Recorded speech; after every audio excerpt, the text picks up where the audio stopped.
एक गीत सुनाने जाते ही मेरे यूट्यूब वाले भाई सबको से कह रही हूँ कि सुन लो कि एक गीत सुनाने जा रही हूँ। जैसे हुए कमेंट कर जरूर बताना, लाइक करना, सब्सक्राइब करना नहीं भूलना।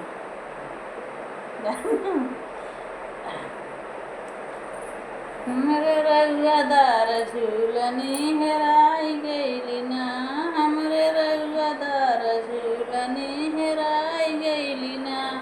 हेरत हेरत बीत गे ठीक दुपहरिया, ससुर आई गइले ना, ससुर आई गइले ना। झट से काढ़ में घुघुटवा पटला जाई गइले ना, झट से काढ़ में घुघुटवा पटला जाई गइले ना। हमरा रउआदार झूलनी हेराई गइली ना, हमरा रउआदार झूलनी हेराई गइली ना। हेरत हेरत बीत गे ठीक दुपहरिया, जेठउआ आई गइले ना, जेठउआ आई गइले ना। झट से उड़िया में देखौले फटला जाई गइले ना, झट से उड़िया में देखौले फटला जाई गइले ना। हमरा रउआदार झूलनी हेराई गइले ना, हमरा रउआदार झूलनी हेराई गइले ना।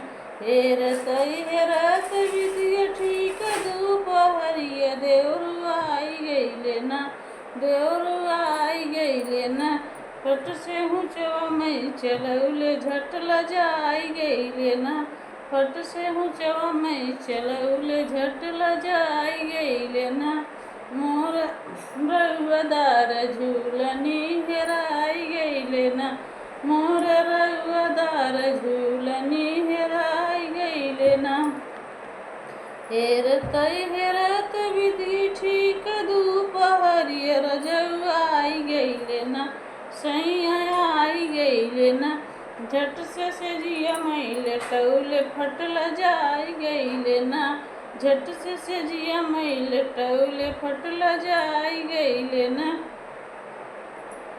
हेलो दोस्तों, जैसे हो जरूर कमेंट करके जरूर बताना।